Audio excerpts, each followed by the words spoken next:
Ayan, Pastor Butlay, congratulations sa iyong pagkatalo. Ino ba bang kita matudaan? Yes or no? Kung Tagalog na Tagalog, patunayan mo ba rin? Yes or no? Yes, sapagkat Diyos ang nag-utos nun eh. Ano ka ba naman, no? Sa testis ng ikalawang kronika, saka banal-banalang bahay, banal. Ano may ibig sabihin ng banal? Santos, ay umukit ka ng banal na larawan. Pag sinabing banal na larawan, Santos na larawan. Kami lang naman meron yan kasi sa iyo si Archie Añedos eh. Ano? Kaya next question, pinapan mo naman, David Butlay. Buruin mo. Next question. Ayon po dito sa Biblia mo. Tanong na, tanong. Objection mo dito. Remix to brother.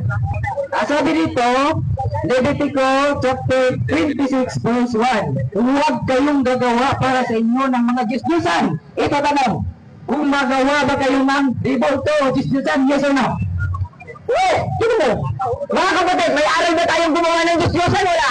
Wala. Ang ginawa natin, napakalinaw. Dibain mo sa 3 days ng ikalawang kronika, sa kabanal-banalang bahay, ang Diyos mismo nagpaukit ng banal na larawan. Santos na larawan. Huwag mong ipaglapit yung banal at balbal. Eh parang pinagbibigit mo tayo yan. Pambihira ka naman. Next question naman, Darwin Butlay.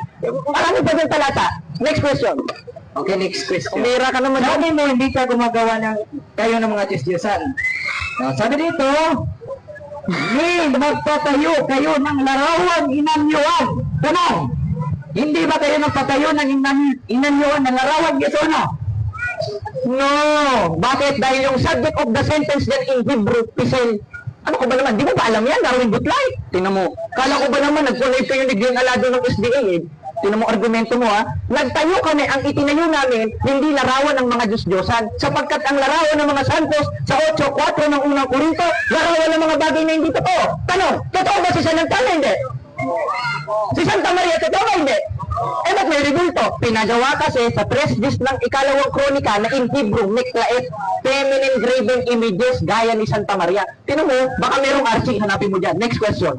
Next question. Sabi mo, hindi pinatayo ang inyong mga larawan. Ito, tanong. Ang inyong mga larawan ba ay nakahiga? Yes or no? Meron ba? Yes! Yes! Yes, meron! Kaya nga meron tinatawag, La Muerte de San Jose. Meron mo wala? Meron. Ano ba ibig sabihin ng La Muerte? Pagkamatay ni Senyor San Jose. Ayaw mo kasi pumasok doon, napapasok ka eh. Pumasok ka doon para makita mo yung nakahiga. Ngayon, bakit meron? Dahil Diyos mismo ang nagpagawa sa 3 days ng ikalawang kronika. Gibain mo yan! Kanina pa oh! Putulin muna natin mga kapatid ang mainit na debate sa pagitan ni Bro Jared Almasora